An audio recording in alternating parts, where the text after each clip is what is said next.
बंगाल में एसआईआर होने से डरी ममता बनर्जी पूरे बंगाल में मचा दी उथल-पुथल।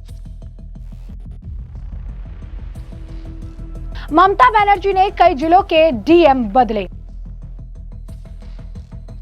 राज्य की नौकरशाही में ममता ने अचानक किया बड़ा फेरबदल। चुनाव आयोग आज देश के विभिन्न राज्यों में वोटर लिस्ट की स्पेशल इंसेंटिव रिवीजन यानी एसआईआर की घोषणा करने वाला है।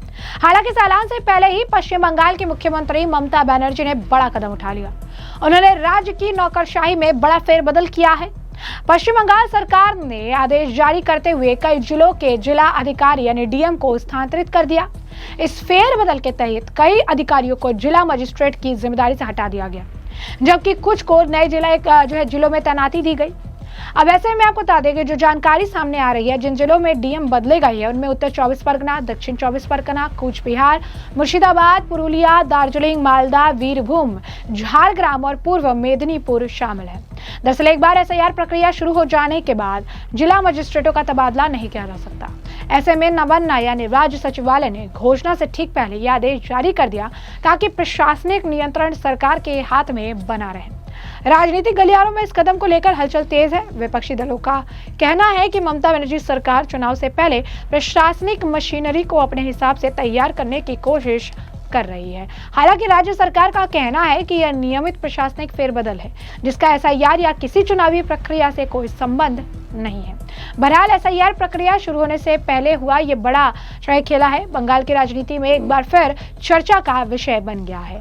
उधर चुनाव आयोग की तरफ से एसआईआर की संभावित घोषणा पर असम के सीएम हेमंत बिश्वा शर्मा कह रहे हैं कि हम जानते हैं कि भारत का चुनाव आयोग आज एक प्रेस कॉन्फ्रेंस कर रहा है। अगर एसआईआर की देश भर में घोषणा की जाती है तो हम इसका स्वागत करते हैं। वहीं आपको बता दें कि जिस तरीके से ममता बनर्जी ने अचानक ये फेरबदल किया है, इसे लेकर बीजेपी ने भी उन पर तंज कसना शुरू कर दिया है और इसे लेकर खूब चर्चा भी हो रही है कि ममता बनर्जी किस तरीके से इस लेवल पे बौखला गई हैं कि वो कुछ भी करने से पीछे नहीं हट रही हैं। इस बीच अब आपको बता दें कि इस पूरे मामले पर लगातार प्रतिक्रियाओं का दौर है, लगातार तमाम चीजें कही जा रही है और बीजेपी के प्रवक्ता प्रदीप भंडारी ने भी इस मामले को लेकर प्रतिक्रिया देते हुए लिखा है कि ममता बनर्जी इन फर्जी वोटर्स को हटाने को लेकर, उनके डिटेंशन को लेकर, उनके नाम हटाने को लेकर ममता बनर्जी इतनी डरी हुई आखिर क्यों है। ममता बनर्जी तृणमूल कांग्रेस अब पूरे पैनिक मोड में चली गई है कि एसआईआर होने वाला है। क्योंकि बहुत सारे दिनों से फेक वोटर बंगाल के लोकतंत्र का खात्मा कर रहे थे।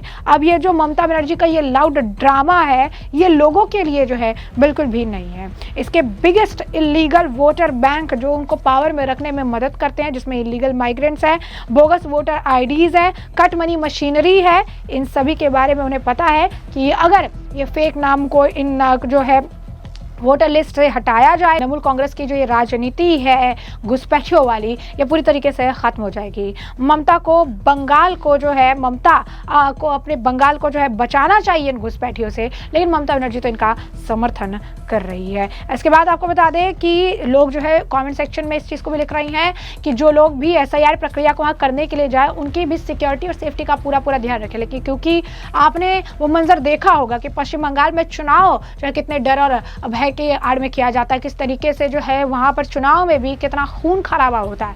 ऐसे में लोगों का मानना है कि अब ये प्रक्रिया अगर की जाए तो जो करने जा रहे हैं उनकी भी सेफ्टी का पूरा ध्यान रखा जाए। और उसके बाद कुछ लोग ये भी कह रहे हैं, हम तो इंतजार कर रहे हैं कि करोड़ों की संख्या में कैसे फेक वोटर्स का नाम इस बंगाल वोटर लिस्ट से काटा जाएगा। उसके बाद आपको बता दें, लोगों ने यह भी कहा है कि एसआईआर की जो प्रक्रिया है पश्चिम बंगाल में, उसे सेंट्रल गवर्नमेंट के एम्प्लॉइज द्वारा किया जाना चाहिए, ताकि किसी भी तरीके के फेक वोटर्स के एडिशन से छुटकारा मिल सके। और लोग ये इस बात पर भी जोर दे रहे हैं कि पश्चिम बंगाल के लिए अब गिनती शुरू हो चुकी है। एसआईआर को लेकर काउंटडाउन अब शुरू हो चुका है और एसआईआर पश्चिम बंगाल में कराना तो बहुत ज्यादा जरूरी है। वहीं हरियाणा सरकार के मंत्री अनिल विज ने भी इस मामले में प्रतिक्रिया दी। क्या कुछ कह रहे हैं वो सुनिए। चुनाव आयोग बहुत बेहतरीन काम कर रहा है, जो वो अपनी चुनाव की लिस्टों को दुरुस्त कर रहा है। वो बिल्कुल जेन्युइन होनी चाहिए। उसमें अगर कोई गलत लोग किसी गलत तरीके से वोटर बन गए हैं तो उनको निकालना बहुत ज़रूरी है। जहाँ जिनकी डेथ हो चुकी हुई है उनको भी निकालना ज़रूरी है। तो चुनाव आयोग अच्छा काम कर रहा है, मैं स्वागत करता हूँ। तो जैसे कि आपने सुना, उन्होंने कहा कि चुनाव आयोग बहुत बेहतरीन काम कर रहा है, वो अपनी चुनाव की मतदाता सूचियों को दुरुस्त कर रहा है, वो बिल्कुल सही होना चाहिए, चुनाव आयोग अच्छा काम कर रहा है। और इस मामले को लेकर शहजाद पूनावाला का भी बयान सामने आया, क्या कुछ कह रहे हैं शहजाद पूनावाला भी सुनिए।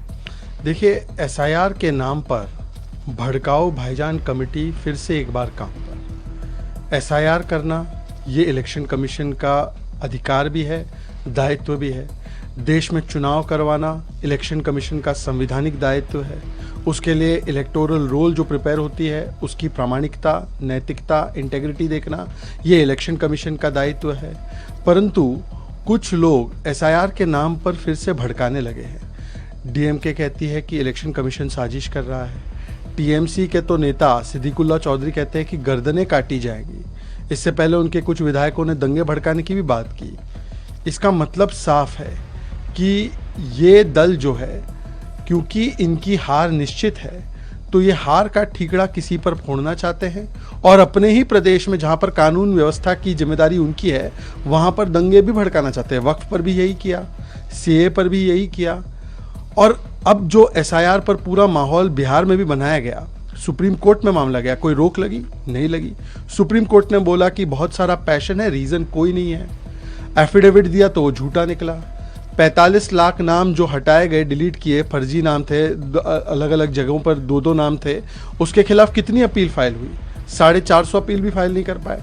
तो केवल और केवल एक डेमोक्रेटिक इंस्टीट्यूशन में ट्रस्ट डेफिसिट क्रिएट करके दंगे भड़काने की बात करना है। ये कहते हैं संविधान, पर मन में है इनके वोट बैंक की दुख। जैसा कि आपने शहजाद पूनावाला का बयान सुना, इस मामले को लेकर बीजेपी के नेता तरुण चुग का भी बयान सामने आया है। और तरुण चुग का भी ये कहना है कि चुनाव आयोग जो एसआईआर को लेकर कर रही है वो बिल्कुल सही कर रही है। चुनाव आयोग एसआईआर की घोषणा पर कह रहे हैं कि घुसपैठिए, नकली और मृत वोट स्वास्थ्य लोकतंत्र के लिए विष जैसे हैं। देश के चुनाव को विदेशी कैसे अपने हाथों में ले सकते हैं और भारत के अंदर चुनाव के मत का अधिकार सिर्फ भारतवासियों को है। इन विपक्ष के लोग घुसपैठिए, नकली वोटों से रक्षा हेतु यात्राएं निकाल रहे हैं। ये दुर्भाग्यपूर्ण है और इसीलिए एसआईआर जरूरी है। क्या कुछ और कह रहा है तरुण चुग का भी सुनिए।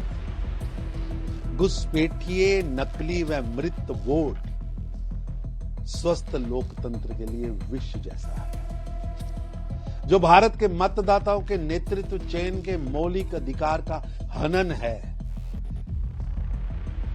देश के चुनाव को विदेशी कैसे अपने हाथों में ले सकते हैं, कैसे प्रभावित कर सकते हैं?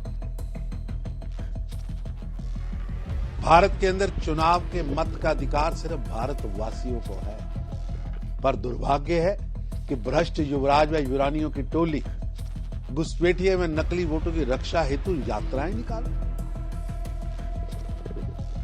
ये दुर्भाग्यपूर्ण है और गैर संवैधानिक है। घुसपैठियों को मतदाता बनाना देश की एकता, अखंडता, प्रभुसत्ता व आंतरिक सुरक्षा के लिए बड़ा खतरा है। इसलिए डिटेक्ट, डिलीट और डिपोर्ट बहुत जरूरी है।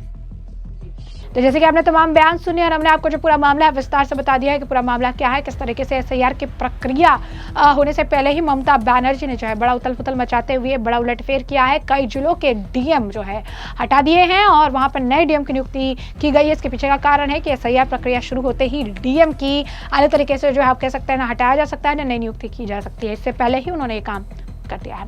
तो ऐसे में अब इस पूरे मामले पर अब आपकी भी जो राय हो हमें कमेंट सेक्शन में कमेंट करके जरूर से जरूर साझा करिएगा।